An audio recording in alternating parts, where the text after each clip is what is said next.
오늘은 응답받을 것을 믿고 그 다음 단계를 준비하십시오라는 제목으로 말씀 전하는데, 그 배우 신현준 씨가 여의도 순복음교회에서 간증을 한 게 있더라고요. 한 1분 정도 쇼트 짧습니다. 영상이. 한번 보고 제가 또 말씀을 드리도록 하겠습니다. 오케이.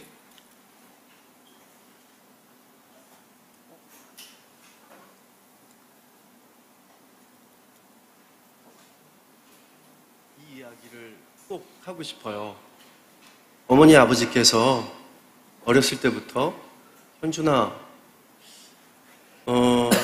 아주 큰 계획은 아주 습관처럼 기도를 해야 된다. 언제 이루어 주실 줄 모르니까 지금부터 기도하거라. 그래서 초등학교 때부터 기도했던 것 같아요. 그게 뭐냐면 해외에 교회를 개척하는 기도입니다. 저 아버지 어머니도 못한 걸 왜 나한테 하라고 그러지? 이렇게 얘기하면서 초등학교 때부터 기도를 했어요. 신기하죠? 카자흐스탄하고 키르기스탄에 교회 3개를 개척했습니다. 아멘. 이거까지입니다. 오케이. 그랬죠. 자기한테 정말 큰 기도 제목들은 습관처럼 기도하는 겁니다. 비가 오나 눈이 오나 뭐 어떤 얘기를 듣든지 습관처럼 기도하는 겁니다. 그 기도 반드시 이루어 주시는 겁니다. 자, 그래서 오늘 기도에 대해서 좀 말씀을 드리기를 원합니다. 기도 제목이 뭐냐면 응답받을 것을 믿고 그 다음 단계를 준비하십시오라는 제목으로 말씀의 은혜를 나누고 또 큰 도전을 받기를 소망합니다. 누구나 기도를 이야기하지만 기도해야 하는 이유 그리고 근거, 어떤 내용으로 어떻게 기도해야 하는지를 모르는 분이 의외로 많습니다.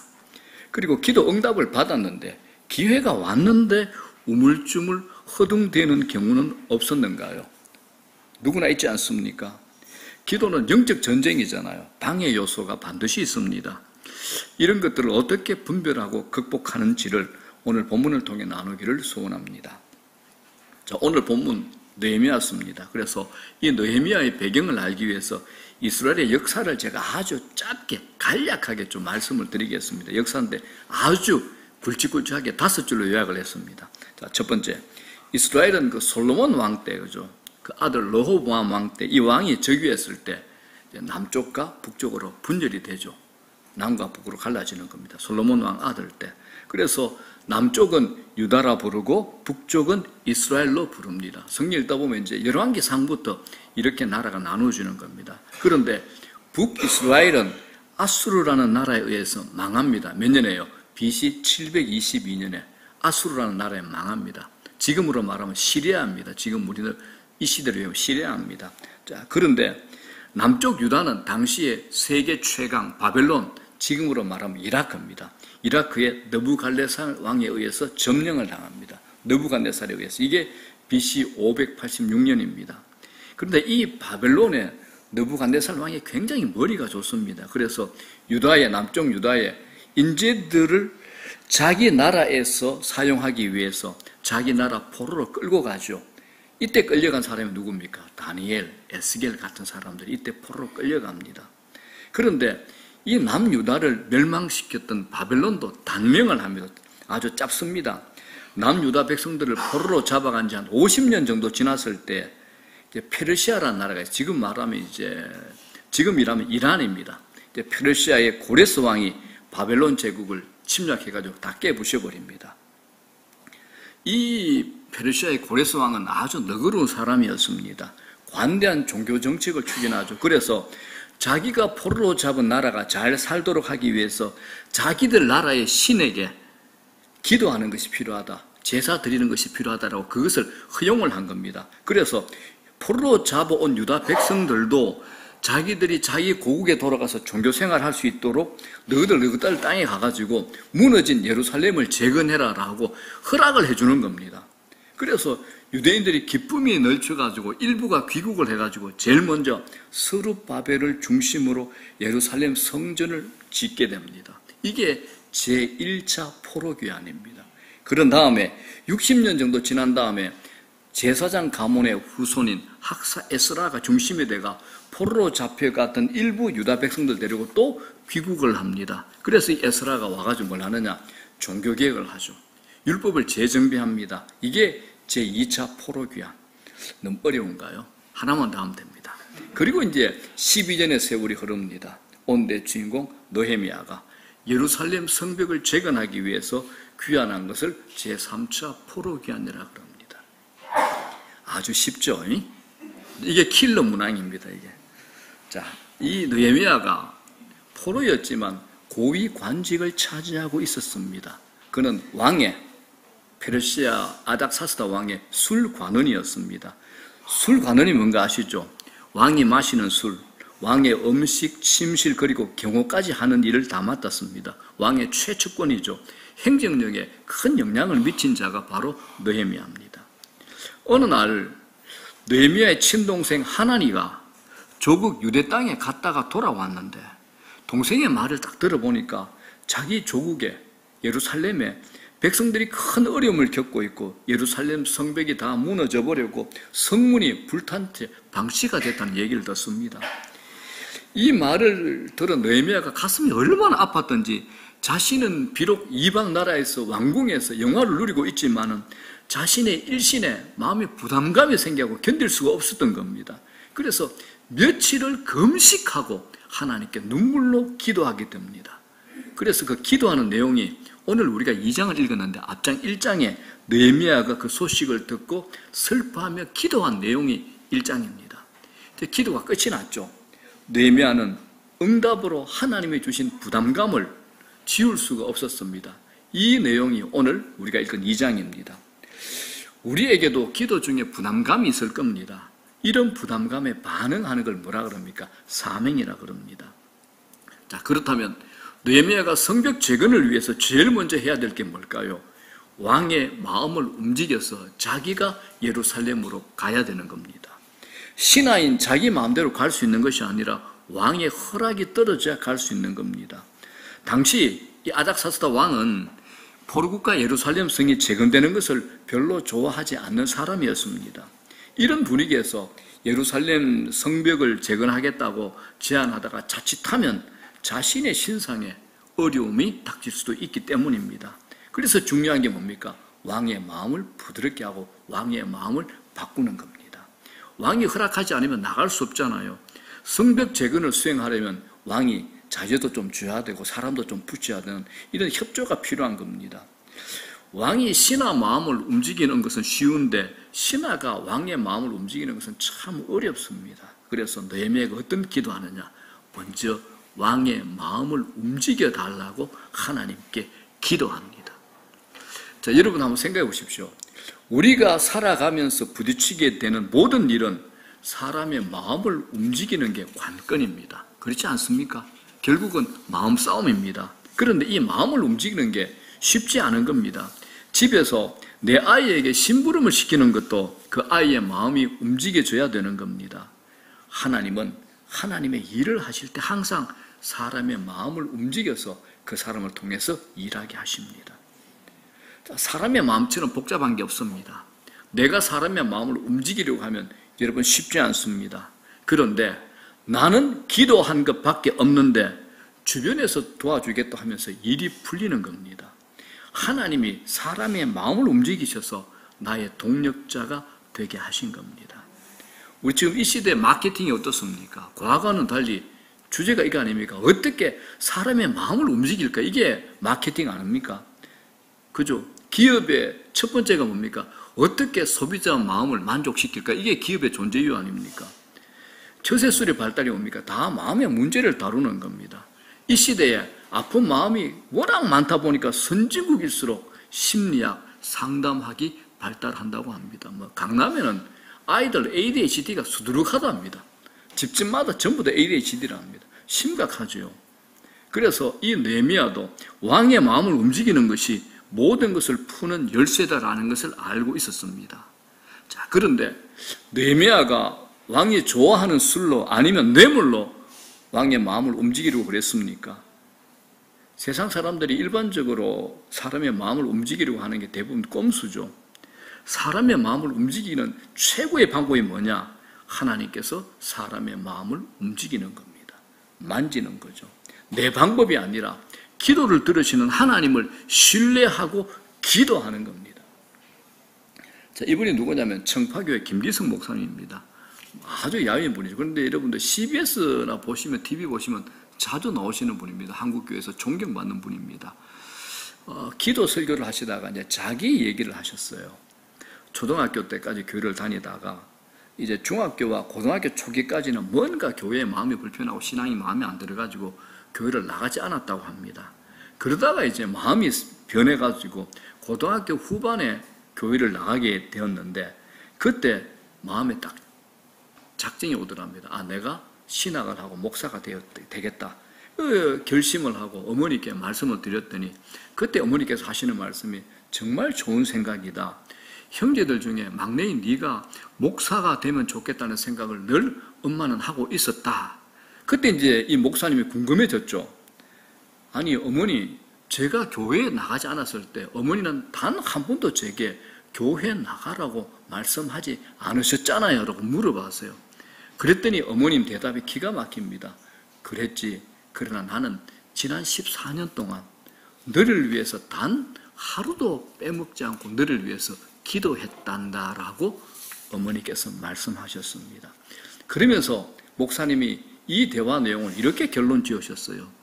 우리 어머니는 어머니의 말과 아들이 나를 믿은 게 아니라 사람의 마음을 움직이고 기도를 들으시는 하나님을 신뢰하셨습니다.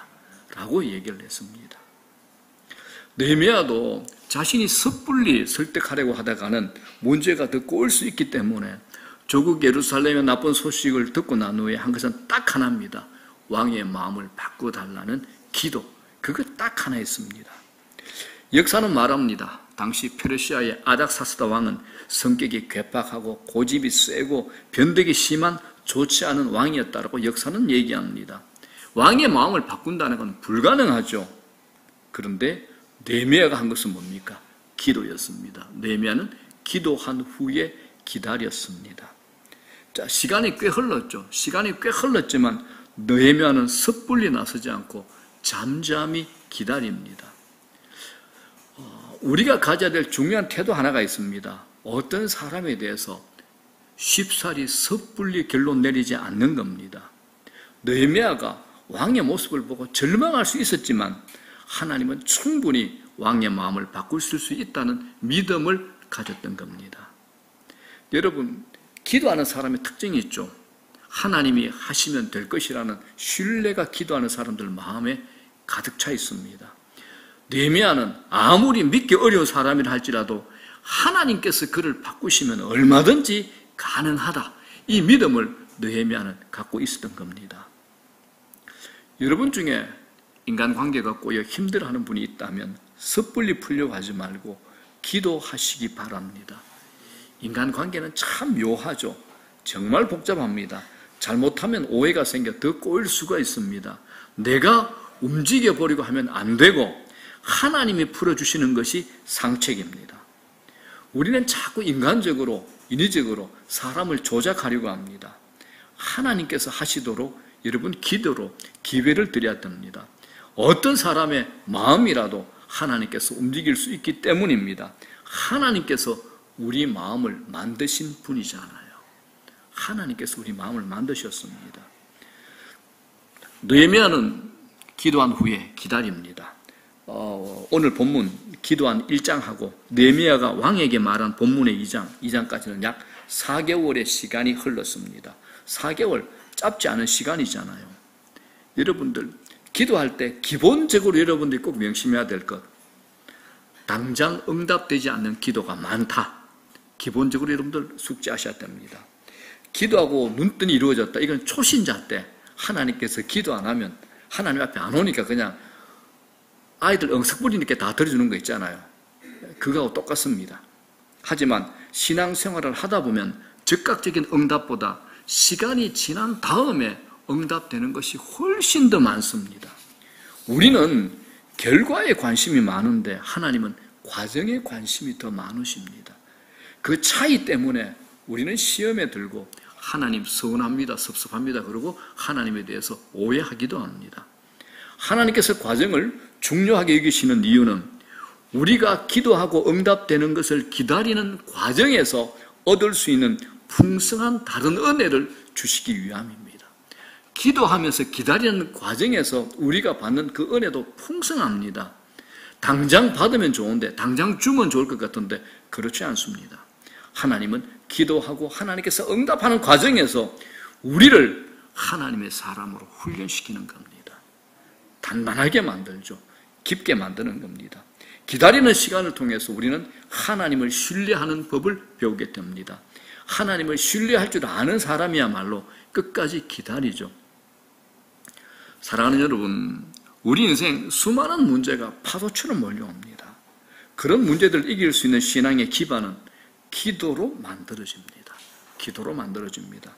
기도하다 보니 기도의 능력을 경험하는 기도의 사람이 되죠. 나중에는 다른 사람의 문제까지 기도해 줄 수 있는 사람이 됩니다.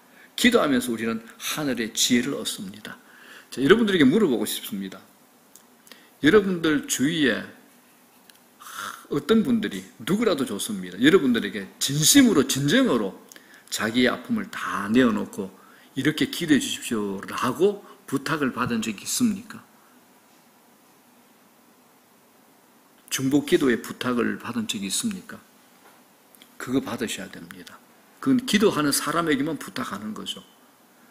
압니다. 기도하지 않는 사람한테 부탁 안 하죠. 기도하는 사람에게만 얘기하는 겁니다. 여러분들이 그런 부탁을 받은 적이 있습니까? 정말 중요한 건데, 저희 교회 내가 기도하는 분이 꽤 많은 걸로 알고 있는데, 1시간씩 기도하는 분들이 다들 겸손해서 그러는 건지 아니면,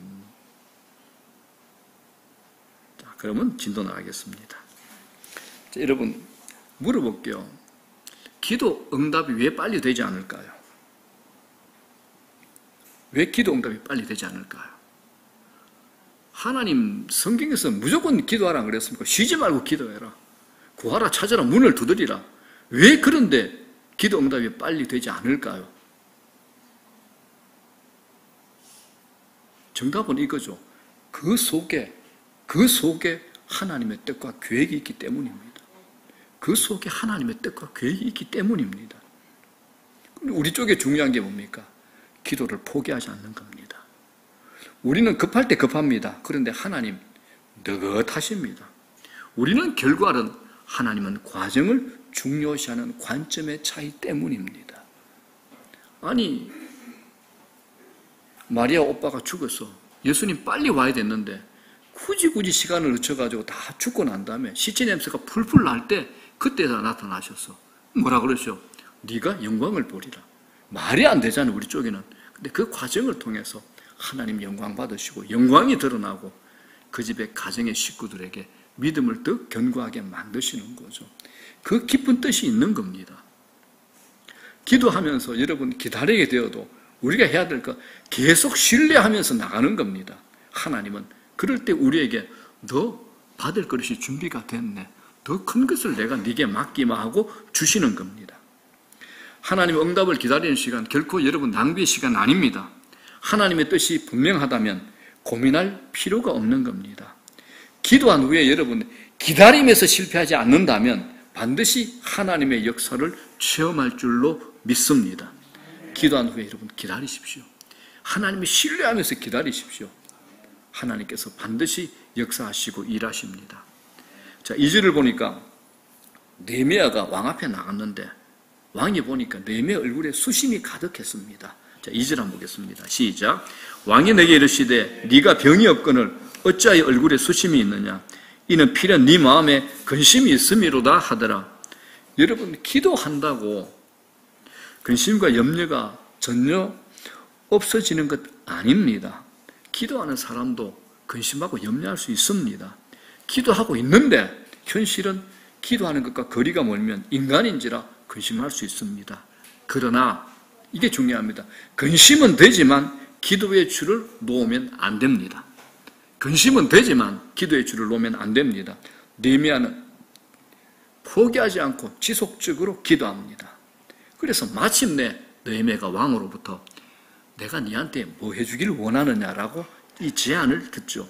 기도 응답이 나타난 겁니다. 왕의 마음이 변한 것. 이때는 기적이죠. 여러분 고대에 3000년 전에 왕이 얼마나 고집스럽고 변덕스럽습니까?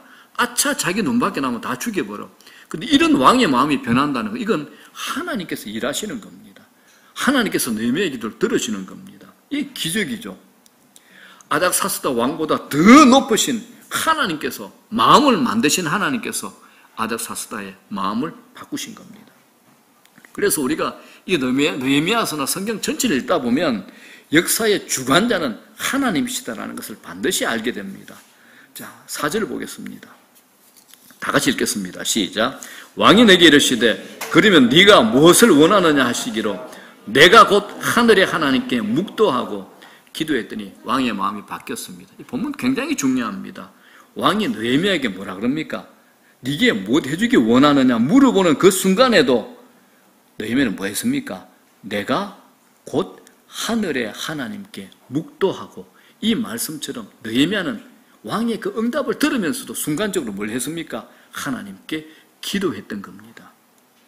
여러분, 기다리던 기회가 왔을 때 행동으로 옮기기 전 먼저 기도하는데 느헤미야는 아주 짧은 기도를 합니다. 순간적으로 하나님의 도우심을 구한 거죠. 너무도 오랫동안 기도했던 일인지라 왕의 제안 앞에서 다시 한번 기도하며 하나님 앞에서 묻는 겁니다.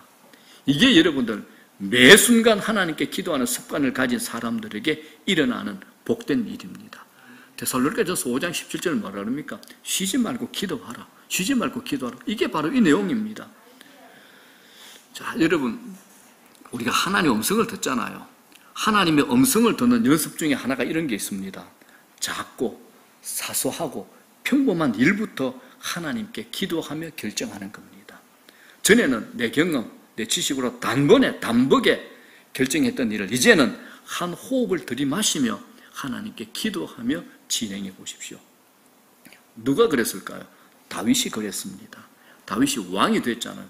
자기 마음대로 다 할 수 있어. 모든 걸 결정하고 나갈 수 있어요. 그런데 항상 다윗은 하나님께 왕인데 가르쳐 달라고 기도합니다. 그래서 성경을 보게 되면 그 고대에 다윗은 어떤 전쟁에도 단 한 번도 패한 적이 없다라고 성경은 분명히 우리에게 보여줍니다. 왜요? 하나님께 늘 물었거든요. 하나님, 치러 올라갈까요? 가지 말까요? 오른쪽으로 갈까요? 왼쪽으로 갈까요? 늘 물었습니다. 다윗은 작은 일도 하나님께 늘 묻고 기도했습니다. 다윗이 경험으로 기도해 알았죠. 아, 내가 하나님께 물으며 10분 회의하는 게 부하들 데리고 10시간 기도하는 것보다 더 낫다. 이건 다윗이 경험했던 겁니다. 그래서 여러분, 교회는 회의 시간보다 기도 시간이 더 길어야 됩니다. 교회는. 저희 교회가 이제 조금 자리가 잡혀가는데 예배 시간 30분 전에 무조건 연습 다 마쳐라. 그리고 기도하십시오 했던 게 바로 이 훈련입니다. 이 훈련이 되고 여러분들 일상에서 늘 기도하시라는 겁니다. 순간순간 아주 작고 사소한 일에도. 어떤 목사님이 책에 이런 걸 썼어요. 서재에서 열심히 설교 준비를 하고 있었는데 막내가 문을 열고 고개를 들이밀더랍니다. 그 가정에는 이제 원칙이 있죠. 아빠가 설교 준비할 때는 서재에 들어가서는 절대 안 된다. 엄마의 이제 엄명이 있었죠. 그런데 아들이 학교에서 무슨 힘든 일이 있었는지 지친 얼굴로 이렇게 아빠한테 말합니다. 아빠, 저 여기 있으면 안 돼요. 조용히 있을게요. 아빠가 고개를 끄덕였더니 아이가 조용히 들어와 앉습니다. 그런데 그 힘없는 모습에 아빠가 너무 마음이 짠해가지고 예배 설교 준비를 중단하고 가서 말없이 오래 안아주었다고 합니다. 여러분, 우리 하나님 아버지께서도 그렇게 하실 겁니다. 우리가 살면서 내 무력함 때문에 주저앉는 경우가 얼마나 많습니까? 무력함을 느끼는 대로 매일매일 나한테 원망하는 게 아니라 하나님께 말씀드리라는 겁니다. 크고 중요한 일뿐만 아니라 작고 섬세한 일도 전부 다 하나님께 말씀드려 보십시오. 왜냐하면 여러분 이거 한번 생각해 보십시오.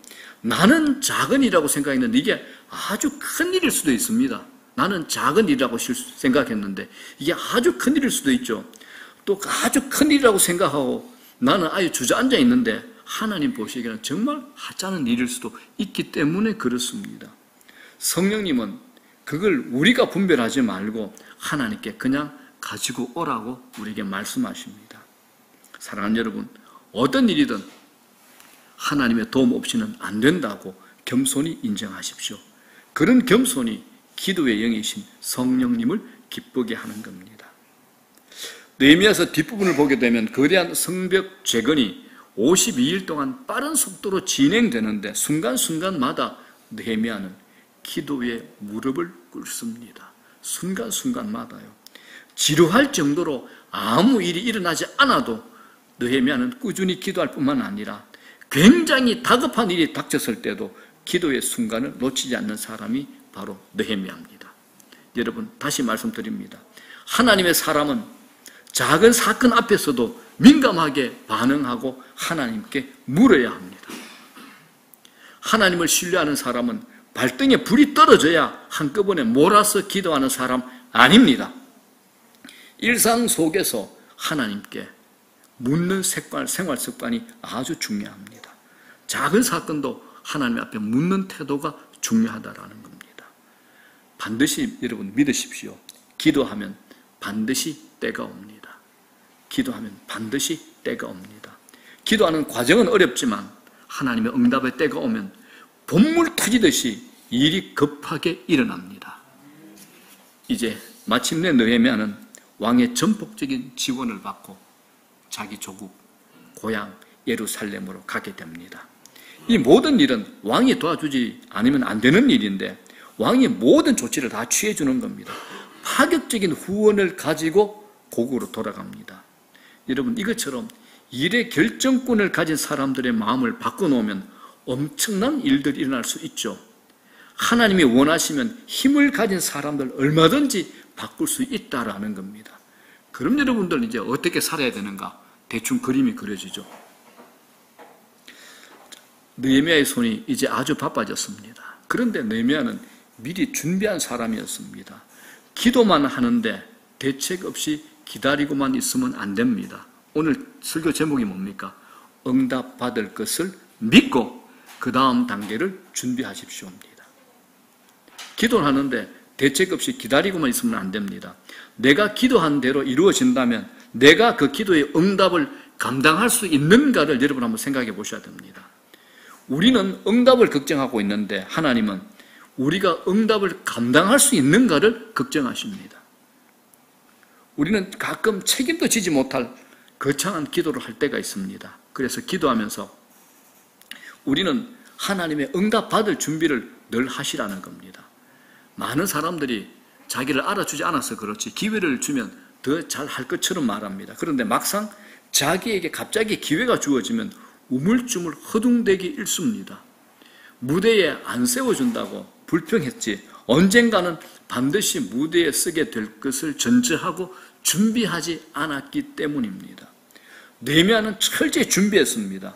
왕이 예루살렘으로 가도 좋다 허락을 내리면서 왕이 느헤미야에게 자세한 계획을 물어보는 겁니다. 그때 느헤미야가 막힘없이 대답을 합니다. 자신들이 신속히 예루살렘으로 갈 수 있도록 방해하는 지방 총독들을 좀 막아주십시오 라고 부탁을 합니다. 그리고 성을 건축하는데 나무가 필요하잖아요. 이 나무를 왕의 살림에서 베어 쓸 수 있도록 왕께서 조치해 주십시오. 이동과 건축에 따르는 모든 문제점들을 느헤미야는 예상하고 거기에 필요한 도움을 왕에게 상세히 청원을 다합니다. 느헤미야의 치밀하고 일사불란한 전략으로 오랜 기간 회파된 성벽을 52일 만에 깔끔하게 해결해 버립니다. 아주 깔끔하게. 여러분, 하나님이 나를 축복하지 않았어가 아니라 내가 준비되어 있지 않아서 문제일 때가 더 많습니다. 기도한 만큼 여러분 준비하십시오. 기도한 만큼 준비하십시오. 하나님이 응답하시면 감당할 수 있는 준비하셔야 됩니다. 하나님 내게 축복하시면 내가 이제 제대로 한번 써봐야지 흥청망청 안 주십니다. 아시겠죠? 여러분 잘 한번 생각해 보십시오. 내 기도 응답에 어떤 게 들어있는가 잘 한번 생각해 보십시오. 이제 느헤미야가 왕의 허락을 받고 예루살렘으로 들어갑니다. 그런데 예루살렘의 중건을 못마땅하게 생각했던 사람들이 있죠. 19절에 그 이름까지 나옵니다. 한번 읽어보겠습니다. 시작. 호론 사람 산발락과 종이었던 암몬 사람 도비아와 아라비아 사람 게셈이 이 말을 듣고 우리를 업신여기고 우리를 비웃어 이르되 너희가 하는 일이 무엇이냐? 너희가 왕을 배반하고자 하느냐 하기로 이들은 느헤미야가 하는 일을 악랄하게 적극적으로 회방한 사람들입니다. 여러분, 남들이 이뤄낸 걸 보면 쉬워 보이는데 이 세상에 쉬운 일 없잖아요. 기도 응답을 받고 하나님께서 허락하셨다고 모든 게 끝난 게 아니라는 겁니다. 우리가 가는 길 방해하고 회방하는 손길들 또 있습니다. 신앙생활을 하면서 우리가 헷갈리는 게 있죠. 하나님이 응답하셨는데 상황이 어려워지는 겁니다. 기도하고 응답받았으면 일사천리로 가야 하는데 어려워지고 문제가 복잡해지는 겁니다. 그래서 여러분, 우리는 응답을 받았는데도 몰려올 장애물을 예상하고 각오하고 있으셔야 됩니다. 느헤미야는 조롱당하죠. 협박받죠. 모함이라는 장애물을 만났는데 기죽지 않습니다. 자, 20절 뭐라 그럽니까? 이렇게 얘기합니다. 시작. 내가 그들에게 대답하여 이르되 하늘의 하나님이 우리를 형통하게 하시리니 그의 종들인 우리가 일어나 건축하려니와 오직 너희에게는 예루살렘에서 아무 기업도 없고 권리도 없고 기억되는 바도 없다 하였느니라. 느헤미야의 이 고백이 뭡니까? 대적자인 너희들이 무슨 말을 하든 간에 하나님이 우리를 형통하게 하실 것이라고 말합니다. 여러분, 여러분에게 묻고 싶습니다. 하나님을 향한 이런 신뢰가 있습니까? 어떻습니까? 이런 믿음이 있습니까, 여러분? 느헤미야는 자신의 삶을 풀어가는 중심에 항상 누가 계십니까? 하나님이 있었습니다. 그런 모든 문제를 기도로 푸는 겁니다. 우리를 위협하는 사람이나 환경으로 흔들리지 않기를 주의 이름으로 축복합니다. 내가 하나님 온전히 바라보고 있다면 상황은 문제되지 않습니다. 상황이 더 흔들리면 더 적극적으로 하나님께 나가면 살 줄로 믿습니다. 장애물 때문에 흔들리는 게 아니라 하나님을 분명하게 붙잡지 않기 때문에 흔들리는 겁니다. 감동을 안 하시네요. 굉장히 중요한 말 아닙니까? 한번 읽어보겠습니다. 시작.